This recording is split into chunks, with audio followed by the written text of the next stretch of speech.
I know that most of you are familiar with Family Life Today, one of America's most important and influential family ministries. Well, today we have the privilege of welcoming Family Life's Vice President of Content and Chief Creative Officer, Bob LePine.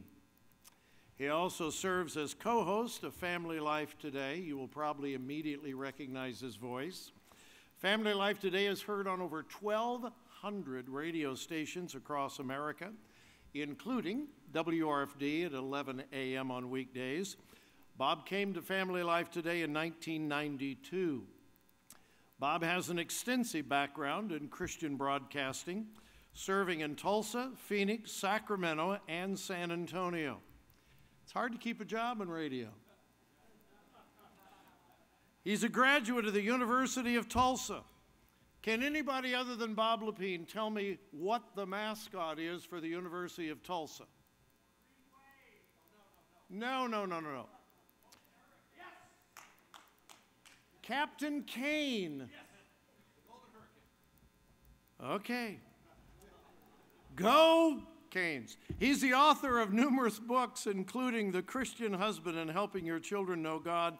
He's also on the board of directors for the National Religious Broadcasters. He's a teaching pastor at his local church. Means he has a real heart for pastors. Bob and his wife, Mary Ann, have been married for more than, I asked him just a moment ago, and he had to think. That's a bad sign. But they have been married for 36 years. They have 5 children and 2 grandchildren. Few people in America are known more for their knowledge and advocacy of marriage than our speaker this morning. We're privileged to welcome to the breakfast this morning, Bob LePine. Would you welcome him, please? Bob LePine. Thank you, Bob. Thank you all. Good morning. I'm going to ask you, if you would, to just stand up again with me, and I'll have you, as you stand up, adjust your chairs so you're sitting with your back so that you can see me. I want you to be comfortable as we spend some time together looking at God's Word. So get your chair adjusted, and then you can go ahead and have a seat again. I want to thank the staff at WRFD for inviting me to be here. Somebody said if you want the crowd on your side to begin, all you have to do is say OH, and they will know what to do. So, okay, all right. I didn't realize what a big deal that was, but I'm glad to be in Ohio. And also glad for the ministry of WRFD. When Family Life Today started back in 1992, this was one of the first stations we were on. We were on 22 stations the first day we were on the air, and WRFD was one of those first 22. And I have to tell you, when I came to Family Life in 1992 to help launch this radio program, I had no idea that what we would be talking about on the radio would wind up in 2015 being at the center point of cultural controversy. I had no clue that to talk about what the Bible teaches related to marriage and family would be something that would be debated in our public square. When I came to Family Life, Dennis Rainey asked me a question. He said, I just want to know, he said, does marriage make you weep and pound the table? Does family does it stir up a passion in you? And I said, well, honestly, Dennis, theology makes me weep and pound the table. It's knowing and loving God. So I said, to the extent that marriage and family is a part of God's plan and purpose, yeah, it makes me weep and pound the table. What I didn't realize when I gave that answer is how much marriage and family is at the center of God's purpose and plan for humanity. You go all the way back to the very beginning, and it's foundational to everything God is doing on planet Earth. The health of a civilization is wrapped up in the strength of marriages and families. I didn't know it then, but it's sure clear today that this is a dominant issue. We have 4 core messages at Family Life. The 4 things that we talk about all the time, over and over again. Number 1, your personal relationship with God. We believe that everything is founded on being rightly related with God. In fact, we tell couples all the time, if you want to get this relationship right, you got to get this relationship right first, okay? This will never work until this is working, right? So your walk with God is number 1. Number 2, we say there is a covenant of marriage that you enter into, and you need to understand marriage as a covenant relationship that is not primarily about you and your happiness, but more about God and His glory. Okay?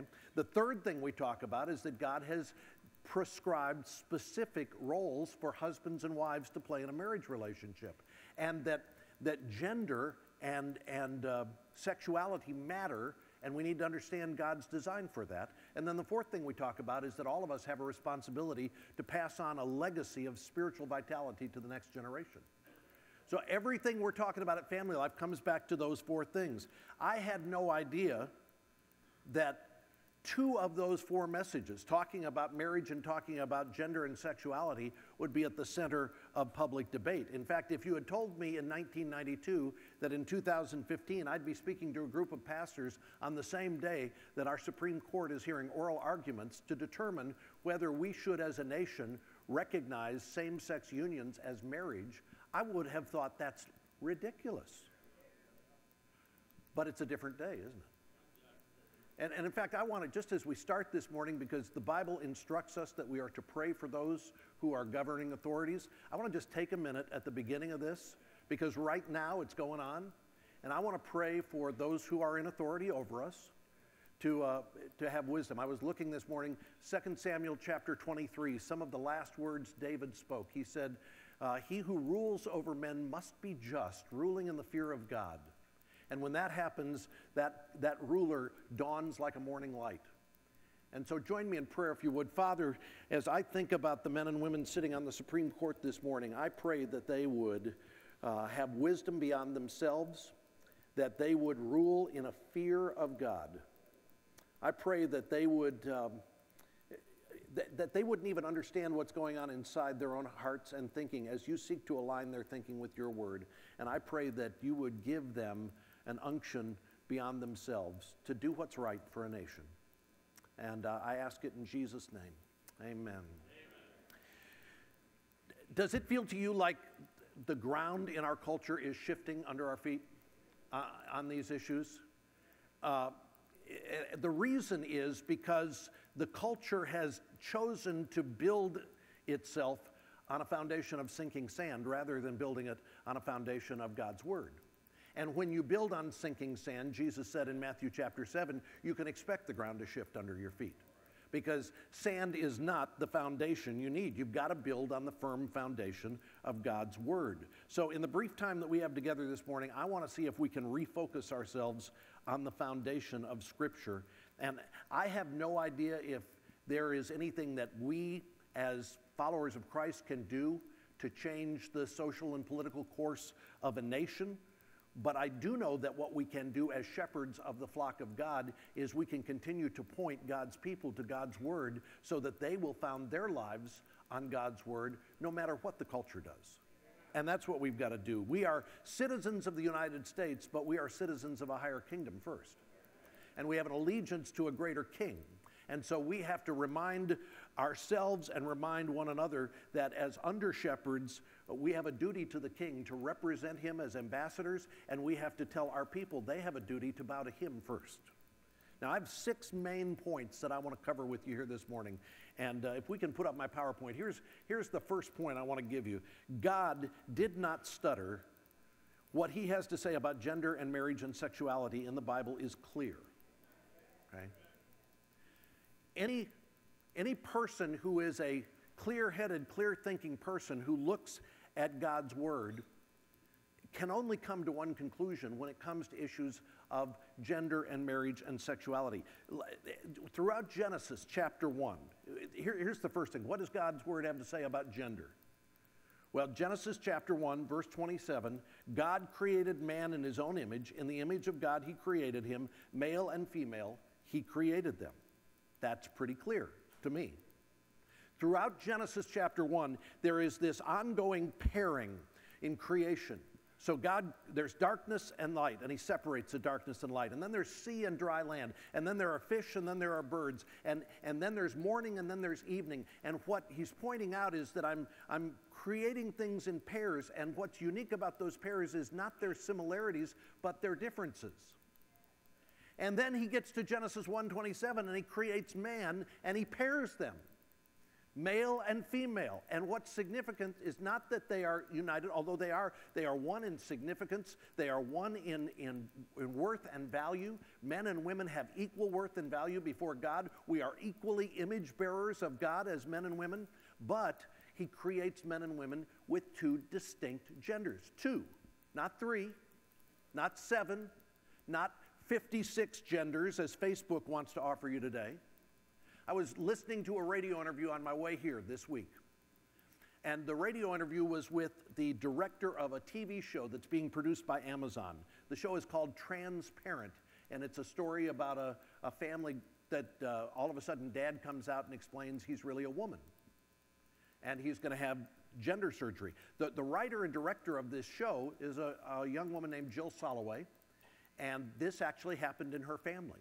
Her dad declared himself a woman while she was growing up. So she's writing a TV show based on her experience. And in the interview, they asked Jill about her own sexuality. And they said, would you describe your sexuality as fluid?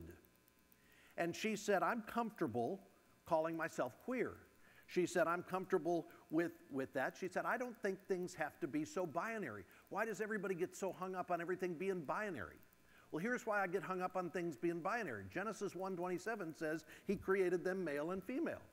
God gives us two. Now, that doesn't mean we don't have compassion with people who are struggling with gender issues. But what it does mean is that at the end of the day, there are two genders. That's what the Bible says. God didn't stutter about that. That's what God says about gender. Here's what God says about marriage. He created it, he defined it. Genesis 2:24, for this reason, a man shall leave his father and mother, be joined to his wife, they shall become one flesh. You're familiar with that passage. It is the last verse in the creation account.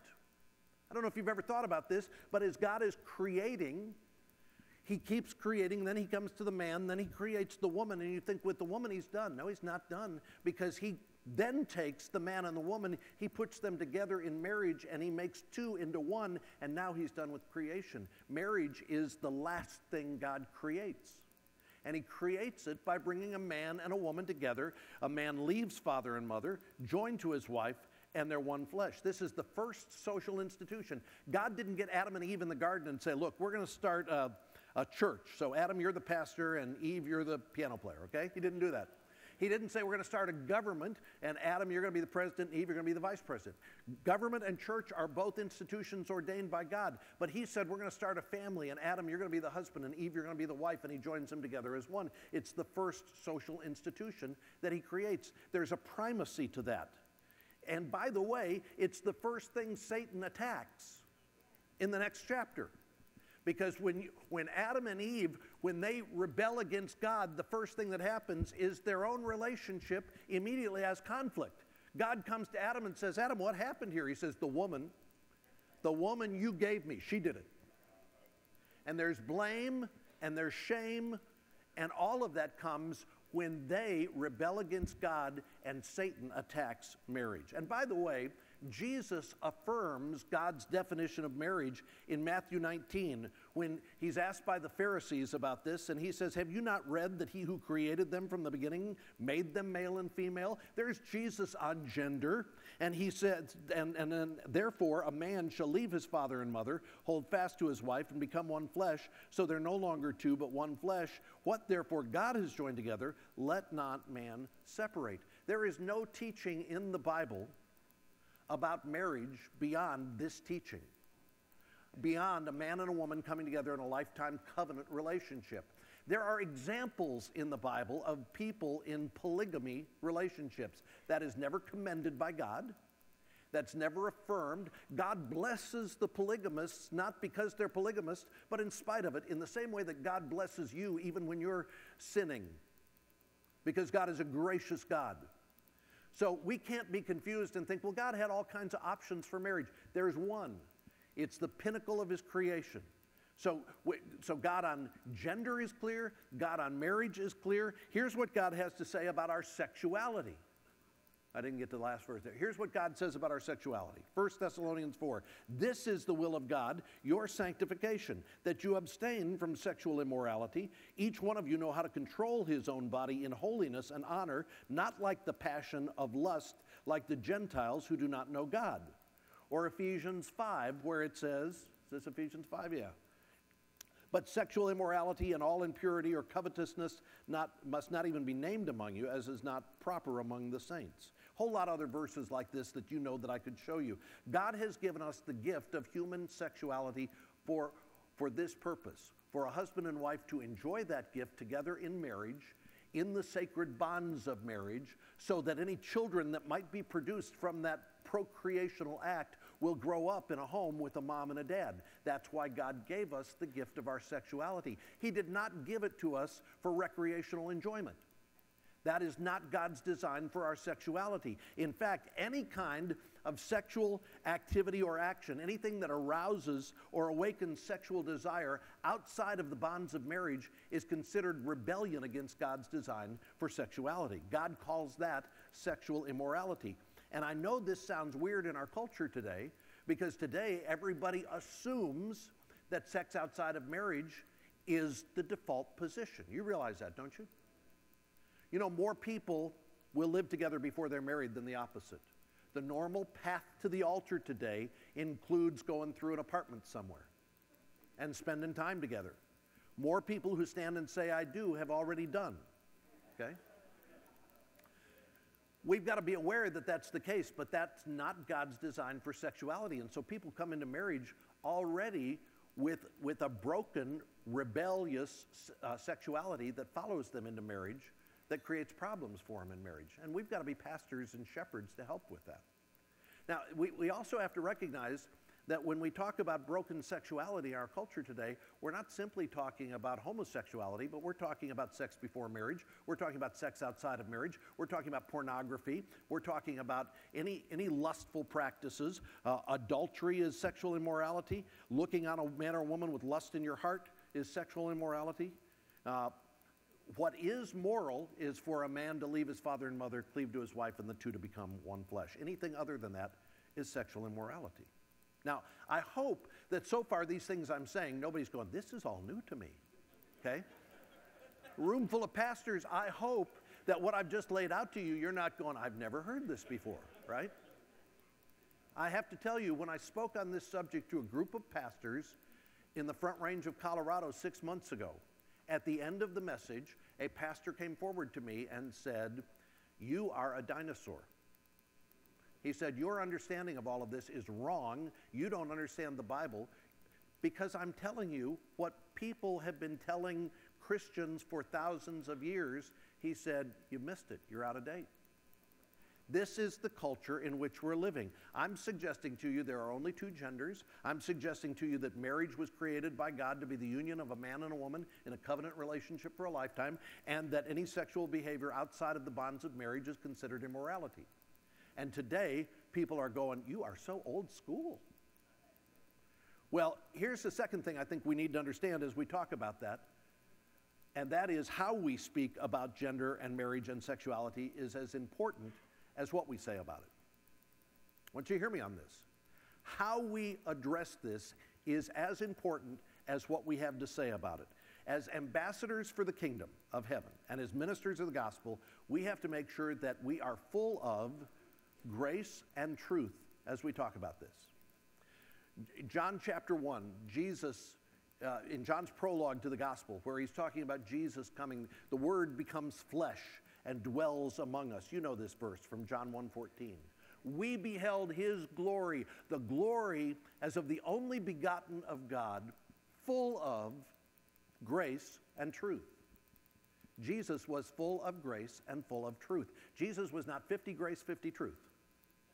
Okay? Jesus is 100% grace and 100% truth, and he calls us to be the same thing. And so as we address these issues, we must not compromise on truth. We must not compromise on grace. Listen, God's grace toward you in spite of your own sin, in spite of your own sin, maybe it's been sin in the area of gender or sin in the area of marriage or sin in the area of sexuality. Maybe you have that as a part of your background. Has God extended grace to you? Yes. We must extend grace to others.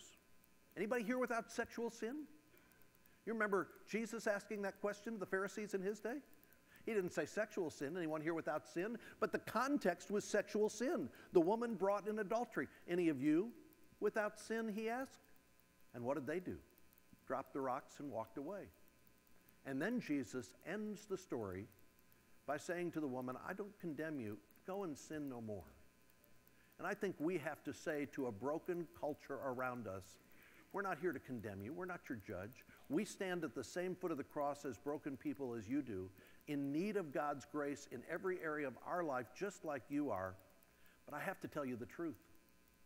I have to tell you the truth, and that is there is a God, and he created you for more than this. You're not a slave to your sexuality. You're not a slave to your passions. God has a better plan for you. God has a redemptive plan.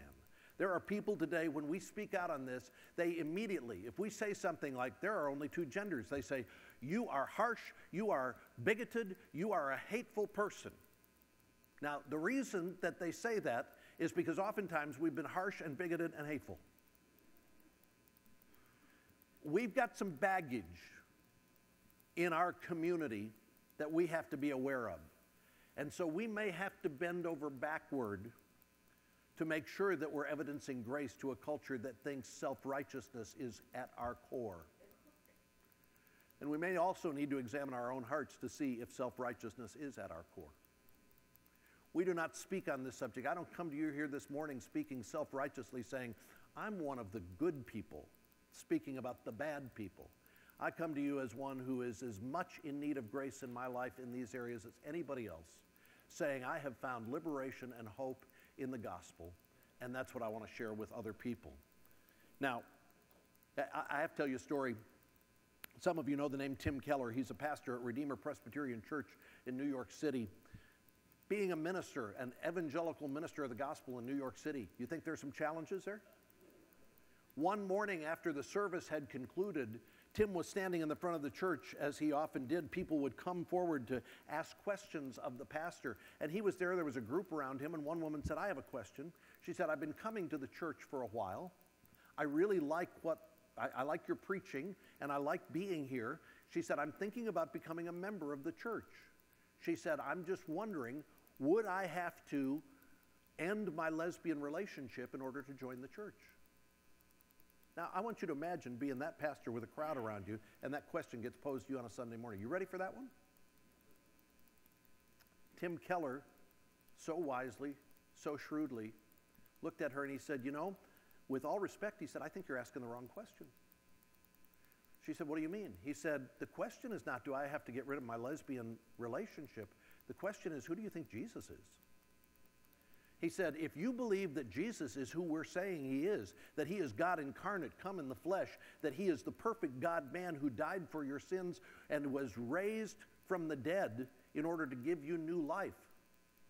He said, if you believe that, then you need to be in the church because that's where people who believe that come. He said, if you don't believe that, then there are better things to do on a Sunday morning. But he said, here's what you need to know.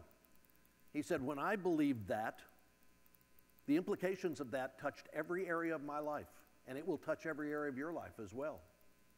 It will have implications not just on your sexuality, it'll have implications on everything you do. He said, but if you believe it, there's nothing else to do but live with those implications.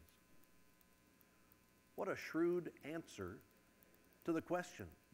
We have to be full of grace and truth as we present this and keep pointing people back to the gospel. Can I share with you a passage I read over and over again in my work in pastoral ministry? It's from 2 Timothy chapter 2. We need to bathe our minds in this. Timothy says, Paul says to Timothy, the Lord's servant must not be quarrelsome, but kind to everyone.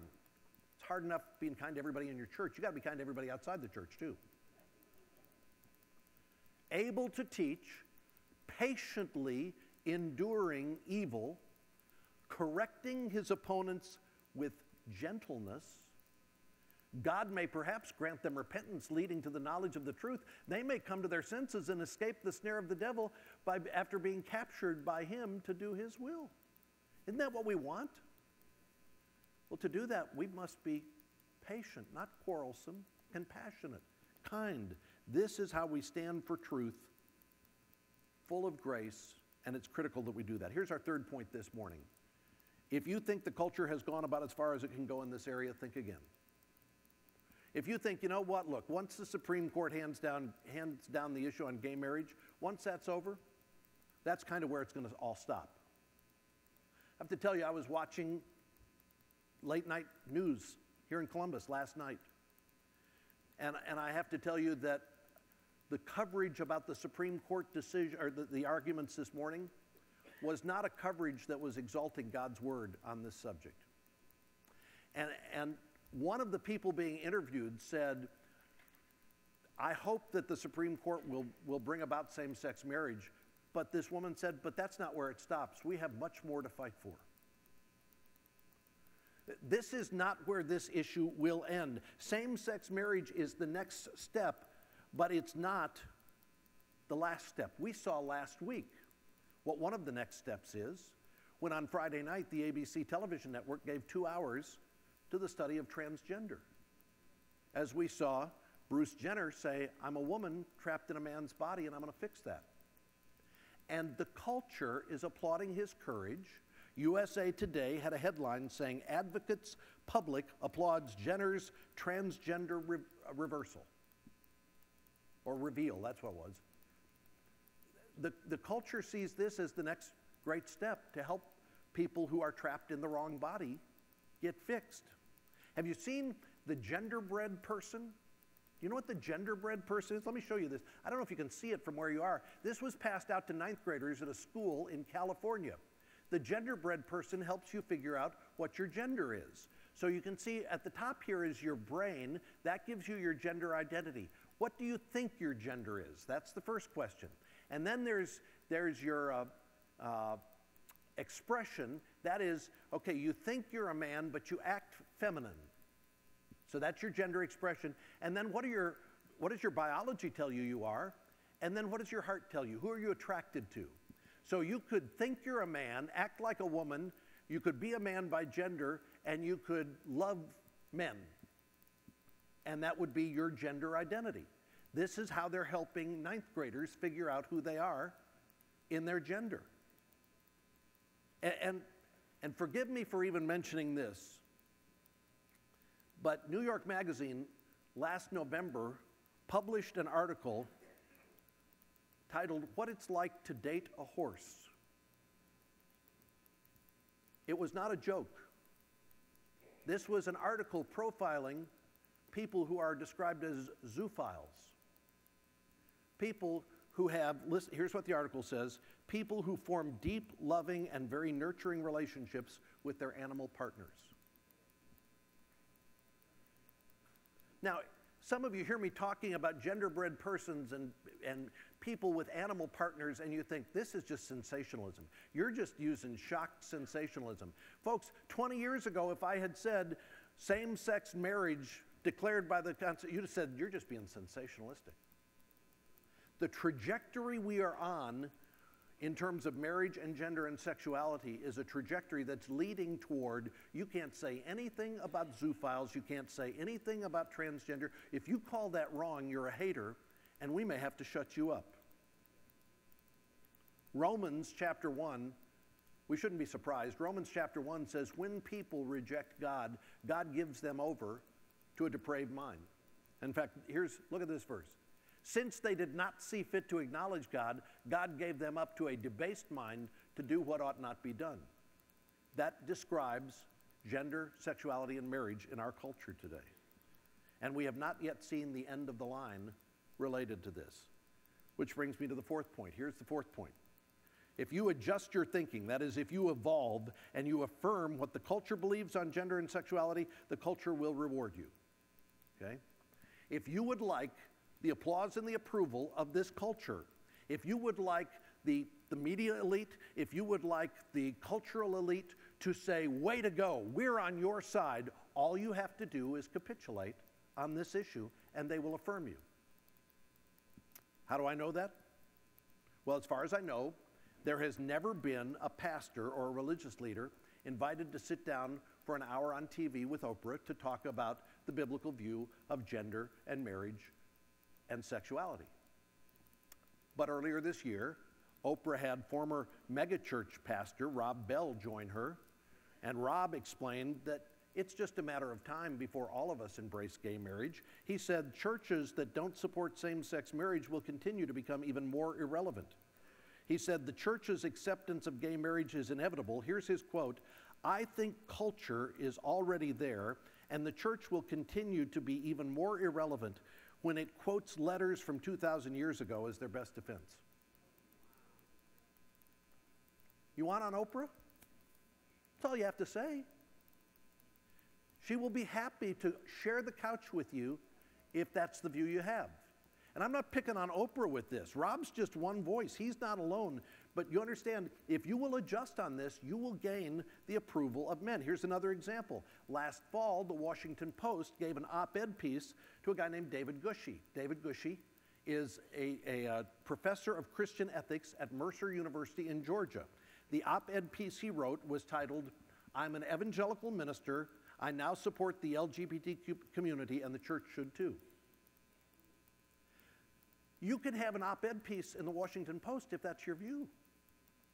But I don't expect that anytime soon we're going to see an article in the Washington Post says, "I'm an evangelical minister. I don't support the agenda of the LGBT community, and neither should the church." I don't think they're going to publish that one.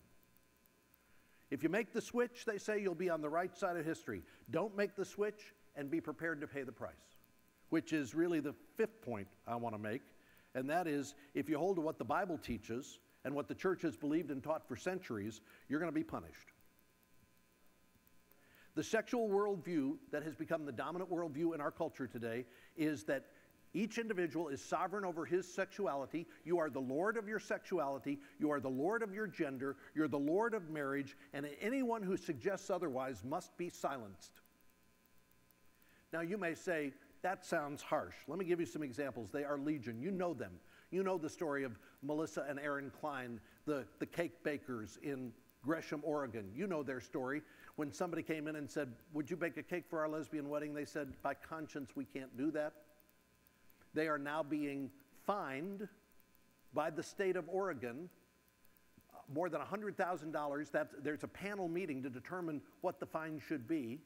But the suggestion of the state is more than $100,000 for refusing to serve this gay couple. Last week, some folks said, we got to help out the Kleins. They went to a crowdfunding website called GoFundMe, and they put up an account that said, help out the Kleins. They may have to pay this fine, so go donate. And they had more than $100,000 that had been donated when GoFundMe took it off because they'd gotten pressured from gay advocates. You can't support them.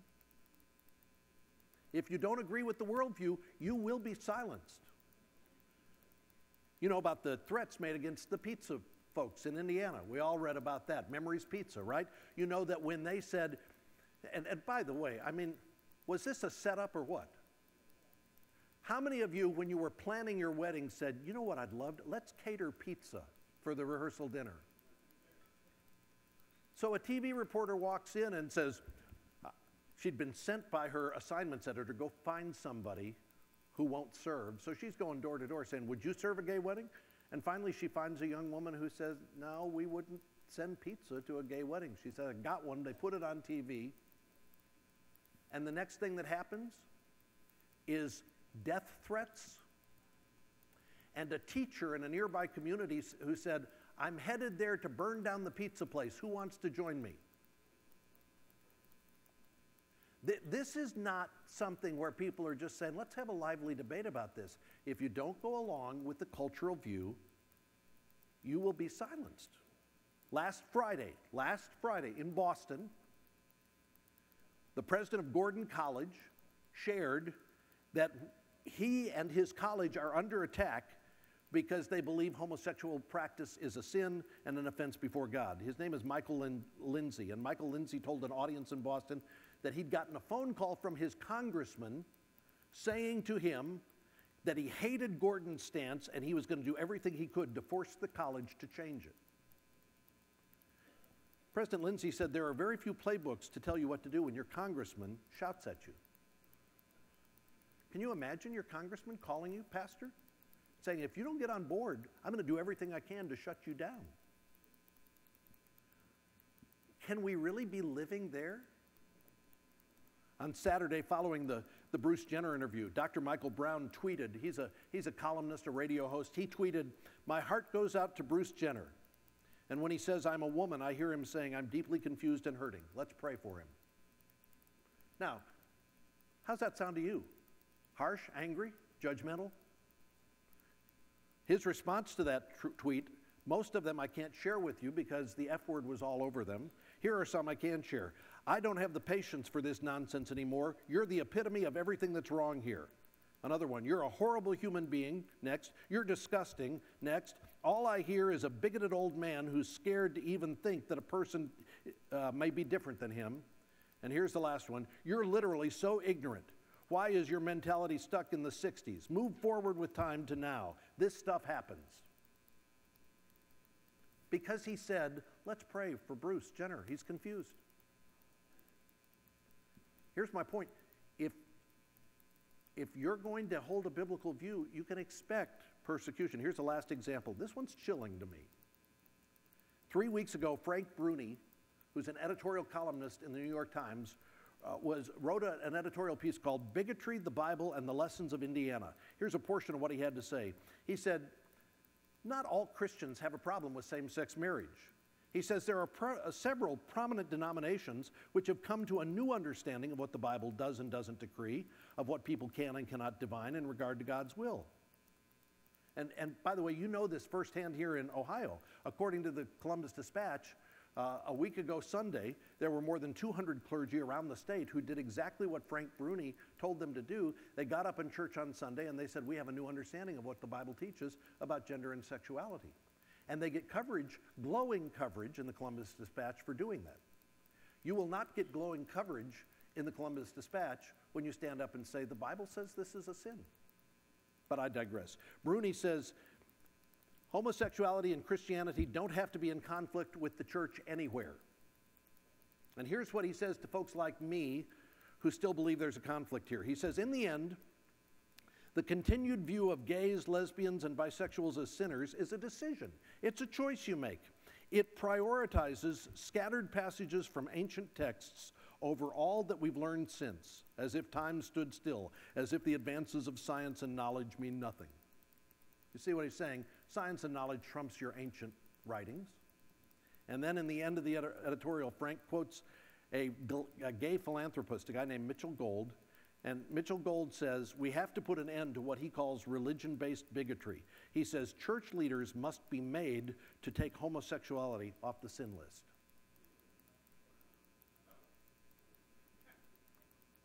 Who's going to make us? Really, I'm not trying to pick a fight with anybody. But if somebody's going to come and say, you got to take that off your sin list, then we're at a very crucial point. And I believe it's closer than it's ever been before. Let me say just a word about the whole issue of civil disobedience, because it's appropriate here. I believe that the Bible calls us to obey the governing authorities, except in two instances. When the governing authorities forbid you to do what God commands you to do, you must obey God. And when the governing authorities require you to do what God forbids you to do, you must obey God.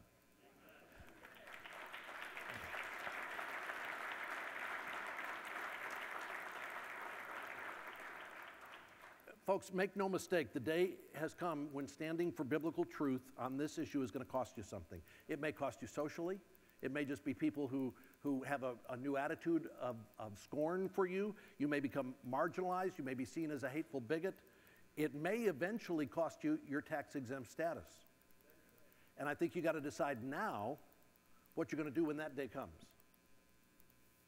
because it wouldn't surprise me at all. I hope when that day comes, you will stand firm, you'll be full of grace and kindness, compassion and love, but unwavering. I hope you will not be moved. You know the last of the Beatitudes, right? Let me put it up here. Blessed are you when others revile you and persecute you and utter all kinds of evil against you falsely on my account. Rejoice, be glad, your reward is great in heaven. They persecuted the prophets who were before you. Keep in mind, as we go through this in our culture, we have brothers and sisters in other parts of the world facing far worse than we are facing. Imprisonment and death and torture. We are going through light and momentary afflictions. The sad news is some are caving easily to the light and momentary afflictions. And I'm here hoping that whatever standing firm costs you, you will endure that light and momentary affliction, trusting that one day you will stand before a final judge who will say, well done. And that's the last point.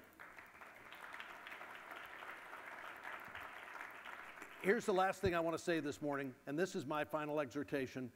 My exhortation is this: do not flinch, do not waver, be courageous. Dennis Rainey, one of his favorite questions to ask people. If you ever have lunch with Dennis, he'll lean across the table and say, I got to ask you this question. What's the most courageous thing you've ever done? And you know what most people say in answer to that? They go, I've never really done anything courageous. Because we don't see ourselves as battlefield heroes who rush in to protect somebody, or firefighters or police officers doing the really brave things. But Dennis stops and he says, here's what courage is. Courage is doing your duty in the face of fear. That's what courage is. What's the most courageous thing you've ever done? I'm here to suggest to you that it's going to require courage in coming days to face this fear. But I love this verse from Joshua 1:9. Can we put it up here?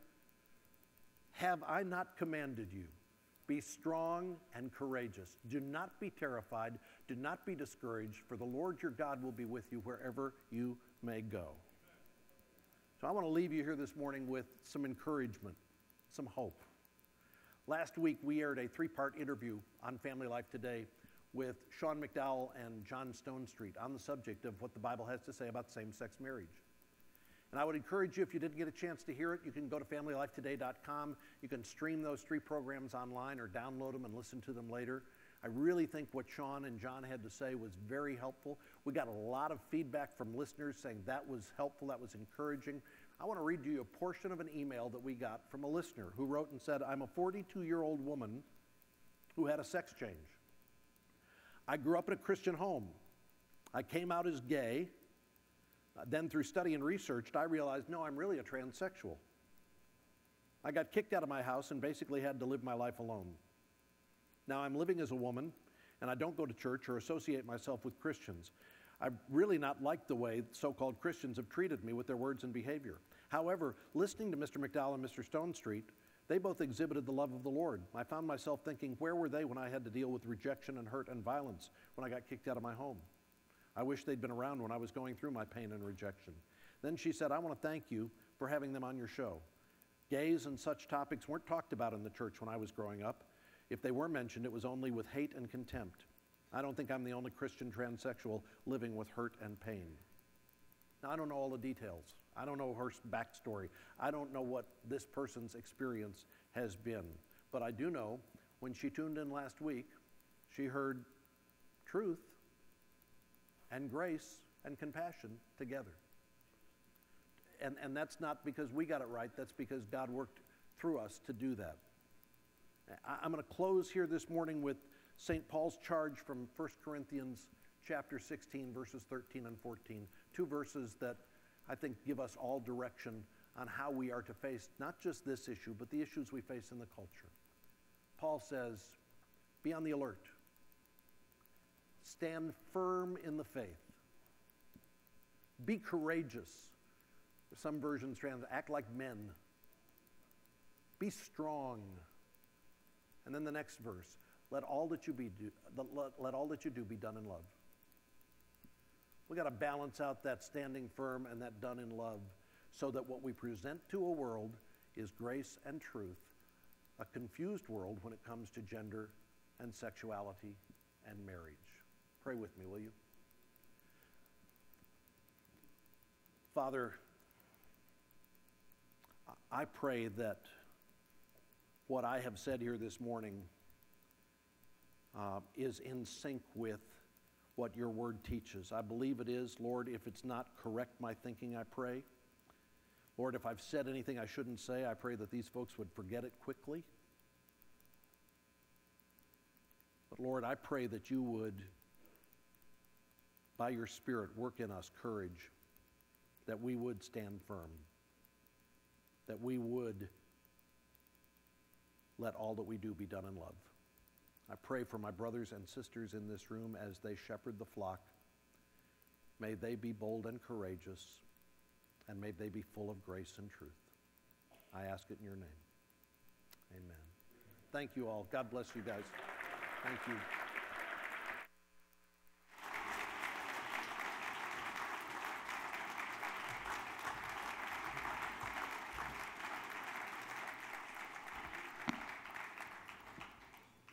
In 15 years, I've never done this. By the way, I want to dismiss our sponsors. All of our sponsors, you're free to go to your tables, your booths, and I hope you'll drop by and see them again. Give me 2 minutes. In 15 years, I've never done this, but I want to share my heart. I'll be really honest with you. I know I struggled with the breakfast this morning. Bob LePine came to us very, very highly recommended. Obviously, I was very familiar with his work and Family Life Today and so forth. For 15 years, we have tried to bring in the very best speakers in all of America to encourage you. One year we gave you squirt guns. I don't know whether you remember that, because we gave every one of you a squirt gun because we said, we want you to leave here ready to charge hell with a squirt gun. Some of you remember that. And we contacted Bob, and he was gracious enough to accept our invitation. He says, well, I'm going to speak on marriage. And my heart just kind of sunk. I thought, really? He's going to come and speak to a bunch of pastors on marriage? Really? And I struggled with it. I did. In 15 years, we have never had a message more appropriate for the day and the time that we're living. Never, never. God knew a million years ago that today the Supreme Court of the United States would be hearing one of the most important arguments in American history. And Bob, I want you to know something. When they come, if that time comes, they're going to come after the broadcasters first that are on the airwaves. They're going to try to shut them down. They're coming for Bob first. I want you to know, I think I speak for a lot of us here this morning. We're going to stand with you, brother. We're going to stand with you.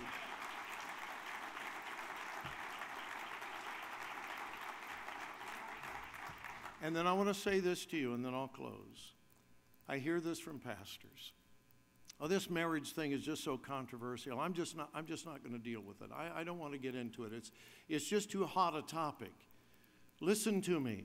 That is one of the most naive, that is one of the dumbest things I've ever heard in my life. Marriage is the foundation of our culture. It was God who created it. And you don't have to take the battle to them, because listen to me, they're going to bring the battle to you. You are not going to be able to avoid taking a stand on this issue. We have heard an incredibly balanced presentation this morning of truth and grace. And some of us need to hear much more about the grace. We do. That was a wonderful, powerful reminder. But gentlemen and ladies, you're not going to have a choice. You are going to have to choose where you stand on this issue. This is going to become, even more so than right now, the key issue dividing our culture, our society, and this country. Where do we stand on marriage? Do we stand with God, or do we stand with the world? God give us strength to stand with God and proclaim the truth with grace. I hope you go from today encouraged to stand for the truth. Bob LePine, share with all the staff at Family Life Today our gratitude for what you're doing in presenting the truth with love and with grace.